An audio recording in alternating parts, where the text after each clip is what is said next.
विद्युत आवेश एवं क्षेत्र, speech number 2।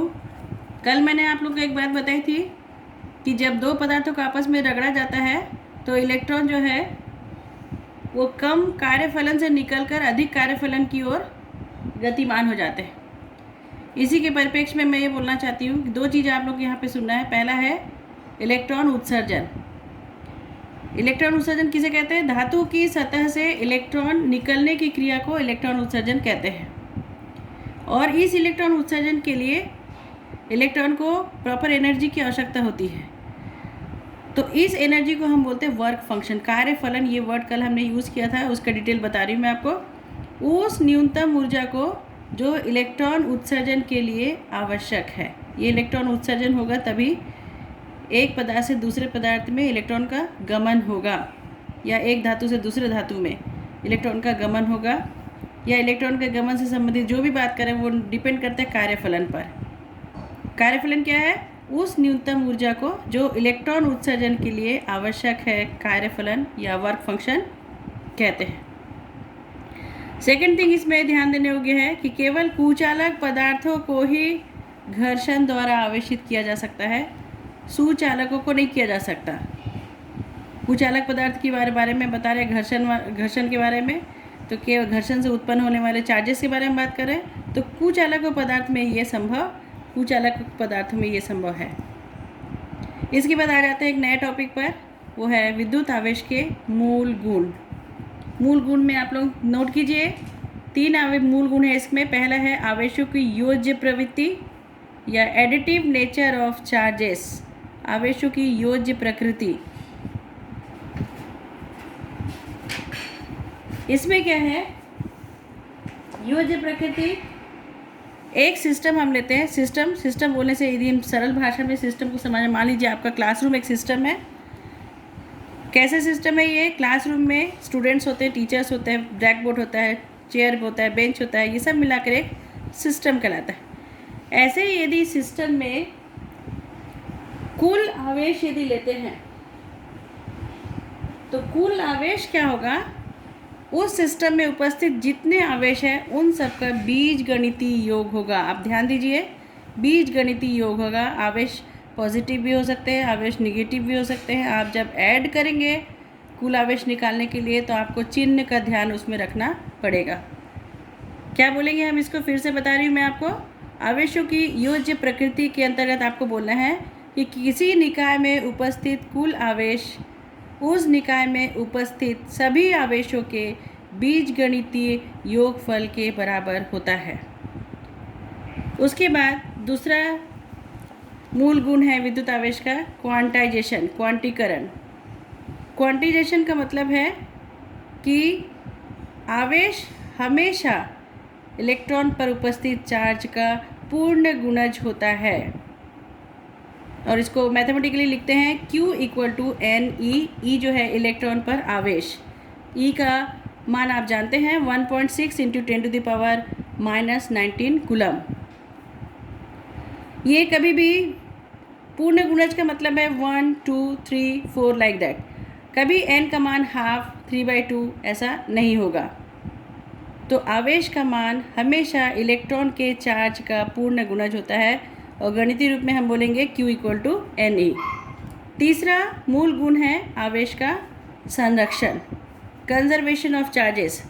Conservation of charges में आप बोलेंगे कि आवेश को न तो उत्पन्न किया जा सकता है और न ही नष्ट किया जाता है। कुल आवेश हमेशा संरक्षित होता है। जैसे कि हमने चार्जेस जब उत्पन्न किए, कांच की छड़ को जब हमने रेशम के कपड़े से रगड़ा तो जितना चार्ज, पॉजिटिव चार्ज कांच की छड़ में उत्पन्न हुआ उतना ही नेगेटिव चार्ज रेशम के कपड़े में उपस्थित हुआ, जो कि दोनों को मिलाकर कुल चार्ज जो है फिर से 0 हो जाता है, जैसे कि पहले था। घर्षण के पहले कांच की छड़ को जब हमने रगड़ा तब यदि +5 पॉजिटिव चार्जेस कांच की छड़ में होता है तो -5 नेगेटिव चार्जेस रेशम के कपड़े में होगा, तब जाके +5 और -5 0 हो जाएगा। ये संरक्षण का नियम है, और इसका जो मैथमेटिकली है ये आप बोलेंगे कि कुल चार्जेस जो है, या हम सीधे सरल शब्द में बोल सकते हैं कि आवेश को न तो उत्पन्न किया जा सकता है और न ही आवेश को नष्ट किया जा सकता है।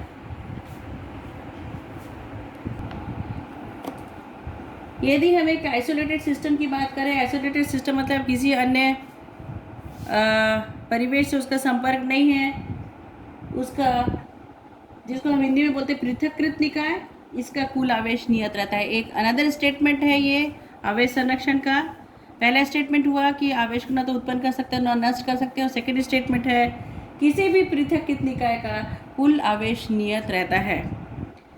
इसके बाद इसी से संबंधित एक मैं आपको न्यूमेरिकल दे रही हूँ। एक पदार्थ में 50 इलेक्ट्रॉन्स की कमी है, उसमें आवेश की मात्रा और प्रकार बताइए। आवेश की मात्रा में मैंने आपको इस बार दे दिया ई का मान, जबकि ये ई का मान आपको दिया नहीं रहेगा उस समय एग्जाम में। 1.6 × 10⁻⁻19 कूलम। आपको इसमें सूत्र का मैंने एक हिंट दे दिया है, Q = Ne यूज़ करके आपको बाकी डिटेल्स आपको सॉल्व करना है, बताएंगे मेरे को आप। इसी प्रकार एक और एग्जाम्पल मैंने दिया है, एक चालक पर 14.4 × 10⁻⁻ कूलम आवेश है। इस चालक पर कितने इलेक्ट्रॉन की अधिकता या कमी है। फिर से हिंट के अंतर्गत मैंने दिया है Q = Ne, इलेक्ट्रॉन की अधिकता या कमी, ये आपको बताना है। इलेक्ट्रॉन यदि निकल जाता है तो वो चीज़ पॉजिटिव बन जाता है, और इलेक्ट्रॉन यदि आ जाता है तो उसमें नेगेटिविटी और बढ़ जाती है। इस बात का ध्यान रखेंगे इस दोनों प्रश्न को सॉल्व करते समय, और मेरे को ये दोनों प्रश्न सॉल्व करके आप बताएंगे। इसके बाद आ जाते हैं हम कूलाम का नियम। कूलाम का नियम केवल बिंदु आवेशों के लिए सत्य है। ये सबसे इम्पोर्टेंट है इसका। किन्हीं दो बिंदु आवेशों के मध्य लगने वाले आकर्षण या प्रतिकर्षण बल का मान उन आवेशों के परिमाणों के गुणनफल के समानुपाती तथा उनके बीच के दूरी के वर्ग के व्युत्क्रमानुपाती होता है। बिंदु आवेश का तात्पर्य, हमने दो आवेश लिया Q1 और Q2। इन दो आवेशों का यदि हम डायमेंशन लेते हैं Q1 का या Q2 का, और उनके बीच की दूरी यहाँ पे दिखाई गई है R है, तो R का मान Q1 और Q2 के डायमेंशन से काफ़ी अधिक है। इसको हम बोलते हैं बिंदु आवेश। R काफ़ी ज़्यादा है Q1 और Q2 के त्रिज्या से या उसके डायमेंशन से इनको। तो कूलाम का नियम में ध्यान देने की बात है कि ये केवल बिंदु आवेशों के लिए लागू होता है, अन्य आवेशों के लिए लागू नहीं होता है। इसको कूलाम का नियम इसलिए कहते हैं क्योंकि ये वैज्ञानिक कूलाम के द्वारा बनाया गया, और व्युत्क्रम वर्ग का नियम इसलिए कहते हैं क्योंकि आपने देखा कि इनके बीच लगने वाला जो बल है उन दोनों आवेशों के मध्य के दूरी के वर्ग के व्युत्क्रमानुपाती होता है, इसलिए इसे व्युत्क्रम वर्ग का नियम भी कहते हैं। अब इसमें ध्यान दीजिए आप लोग कि बिंदु आवेश के मध्य लगने वाला, मैंने लिखा है यहाँ पे आकर्षण या प्रतिकर्षण। यदि दोनों चार्जेस पॉजिटिव हैं तो प्रतिकर्षण लगेगा, एक पॉजिटिव है एक निगेटिव है तो आकर्षण बल लगेगा। आप दोनों को कॉमन टर्म में बोलेंगे, इसमें आपके इस नियम में दोनों चीज़ें एक साथ दिखनी चाहिए कि आकर्षण या प्रतिकर्षण बल का मान उन आवेशों के परिमाणों के गुणनफल के समानुपाती और उनके बीच के दूरी के वर्ग के व्युत्क्रमानुपाती होता है। तो आपको मेरे ख्याल से क्लियर हो गया होगा आकर्षण या प्रतिकर्षण हमने क्यों लिखा। दोनों charges may be both are positive, may be both are negative, may be one is positive another is negative. यदि सजाती है तो उनमें प्रतिकर्षण बल लगेगा, यदि दोनों विजाती है तो उनमें आकर्षण बल लगेगा। इसलिए आप नियम को बताते समय दोनों चीज़ बताएंगे। गणितीय रूप में इसको कैसे लिखेंगे, F समानुपाती है Q1 Q2 के, F व्युत्क्रमानुपाती है 1/r², के दोनों को मिला के जब हम लिखते हैं तो F समानुपाती Q1 Q2/r², और यहाँ पे हम इक्वल टू साइन देंगे तो एक अनुपातिक स्थिरांक हम यूज़ करते हैं, F = K Q1 Q2/r², K एक अनुपातिक नियतांक है। अब हम आ जाते हैं SI सिस्टम, CGS सिस्टम के अलग अलग सिस्टम में इसको लेते हैं। आप सब जानते हैं SI सिस्टम और CGS सिस्टम क्या होता है। हम सबसे पहले SI सिस्टम की बात करेंगे। SI सिस्टम में दो चीज़ हम देखेंगे यहाँ पर, एक जो ये हमारा चार्ज आवेश है Q1 और Q2, इनके बीच की जो दूरी है, इसके बीच में कौन सा माध्यम है, क्या वायु है, क्या निर्वात है, क्या वायु या निर्वात के अंतर्गत अलग कुछ और दूसरा माध्यम है। तो पहला हमने ये लिया है कि Q1 और Q2 के बीच का माध्यम जो है वायु है या निर्वात है। यदि वायु या निर्वात है तब K का मान हो जाएगा, K कौन सा है, अनुपातिक नियतांक, इसका मान हो जाएगा 1/4πε0। आप देख लीजिए यहाँ पे मैंने लिखा है ε0 या ε0। इसका मान होता है 9 इंटू 10⁹ न्यूटन मीटर स्क्वायर पर coulomb square, shortly NM square पर बाई C स्क्वायर। थोड़ा सा ये सारी चीज़ें आपके लिए नहीं हैं, ये आप ध्यान देंगे। 1/4πε0 9 इंटू 10⁹ न्यूटन मीटर स्क्वायर पर कूलम स्क्वायर। एप्सिलॉन जो है उसका नाम है वायु या निर्वात की निरपेक्ष विद्युतशीलता या परावैद्युतांक भी इसे कहते हैं। अच्छा है सबसे कि आप इंग्लिश टर्म्स याद रखिए। एब्सोल्यूट परमिटिविटी कब, जब ऐसा सिस्टम होगा और Q1 और Q2 के बीच में वायु या निर्वात होगा, तब आप क्या लिखेंगे, K का मान, K लिख के आप बिना K लिख के आप क्या लिख सकते हैं डायरेक्टली 9 इंटू 10⁹।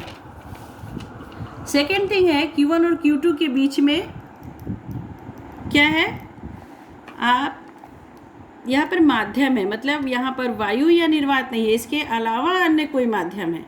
ये भी ऐसा ही सिस्टम की बात हो रही है। यहाँ पर भी क्या बोले, फिर से हम इसको अच्छे से और सुन लीजिए आप लोग। Q1 और Q2 के बीच वायु या निर्वात नहीं है, कुछ अन्य माध्यम है, परंतु हम ऐसा ही सिस्टम की बात कर रहे हैं, तब K का मान क्या हो जाएगा 1/4πε0। एक और टर्म ऐड हो जाएगा इसमें, एप्सिलॉन R, जहाँ पर कि एप्सिलॉन R जो है उस माध्यम की आपेक्षिक विद्युतशीलता या इसका इंग्लिश वर्जन है रिलेटिव परमिटिविटी कहलाती है। ये दोनों को एक साथ लिखने के लिए हम क्या कर सकते हैं, एप्सिलॉन0 और एप्सिलॉन R के बदले में हम एप्सिलॉन लिख सकते हैं। एप्सिलॉन क्या है, माध्यम की निरपेक्ष विद्युतशीलता। आप टर्म्स को बहुत अच्छे से ध्यान दीजिए, सबका अलग अलग टर्मिनोलॉजी है। माध्यम की निरपेक्ष विद्युतशीलता,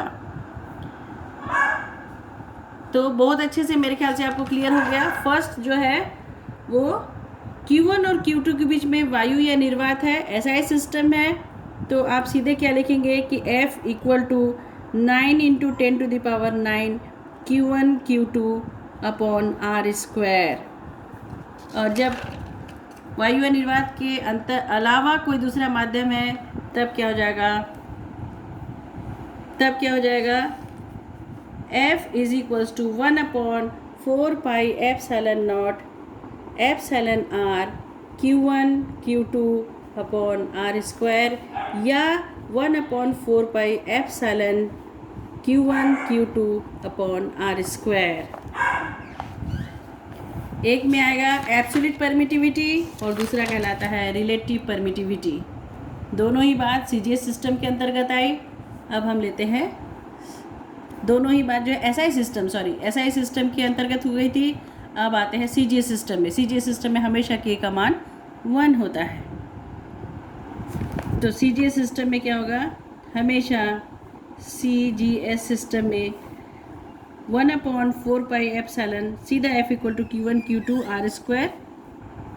K का मान 1 होने के कारण क्या होगा, इतना डाइन। यहाँ पर बल का इकाई जो है वो CGS सिस्टम में बल की इकाई डाइन होती है। और यहाँ पर आप देखेंगे कि यदि हम ऐसा ही सिस्टम लेते हैं तो F = 1/4πε0 Q1 Q2 upon R², या सीधे हम लिख सकते हैं F = 9 into 10⁹ Q1 Q2 upon R² newton. And ऐसा CGS सिस्टम में F = Q1 Q2 upon R² dyne. खूब अच्छे से आप इन चीज़ों को अच्छे से याद रखेंगे। ऐसा सिस्टम में F = 9 into 10⁹ Q1 Q2 upon R² newton, और CGS सिस्टम में F = Q1 Q2 upon R² dyne. अब इनसे रिलेटेड एक क्वेश्चन बनता है, हमेशा ये आता है, ये एक IMP क्वेश्चन के अंतर्गत है।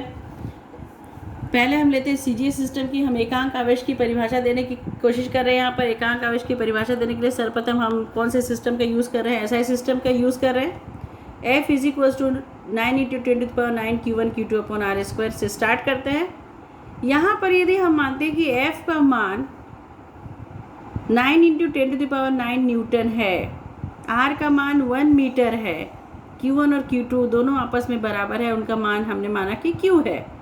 तभी समीकरण में जब इन मानों को रखते हैं, F के जगह पे हमने 9 इंटू 10⁹ रखा, ये 9 इंटू 10⁹ यहाँ पर हो गया Q1 Q2 Q into Q हो गया, R का मान हमने 1 माना था।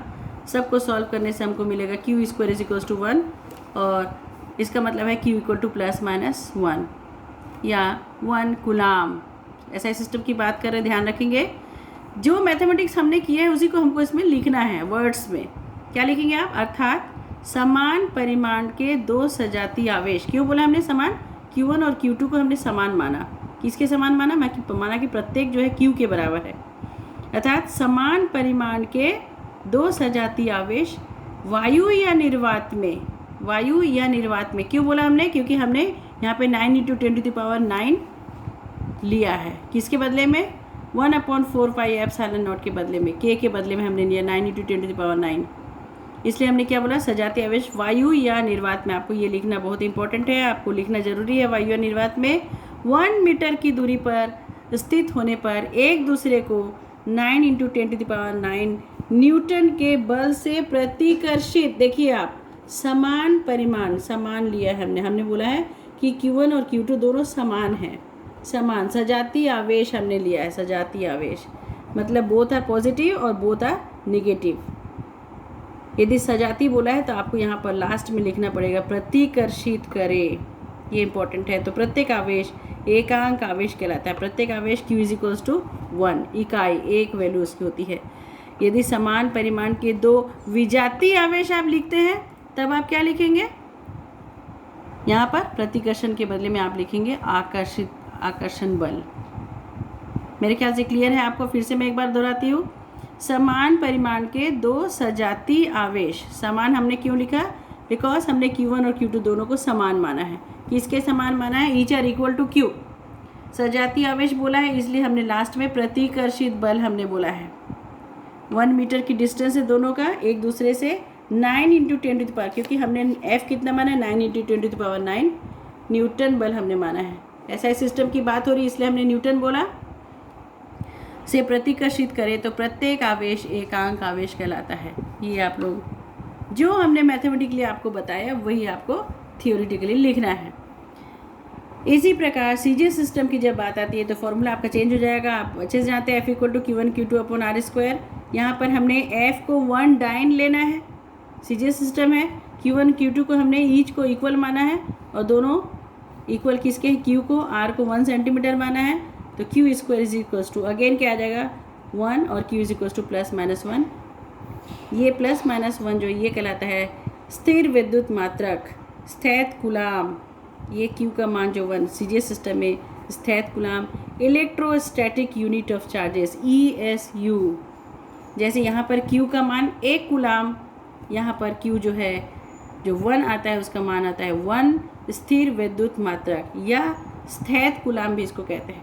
मतलब आपको ये पता चल गया कि SI सिस्टम में आवेश का जो मान है या आवेश की जो इकाई है वो कूलाम है, और SI सिस्टम में कूलाम है और CJ सिस्टम में स्थैत कूलाम है। कूलाम के छोटे और मात्रक होते हैं 1 micro coulomb μc। 1 micro coulomb 10⁻⁻⁶ coulomb के बराबर होता है। आवेश का छोटा मात्रक है ये। इसके बाद आते हैं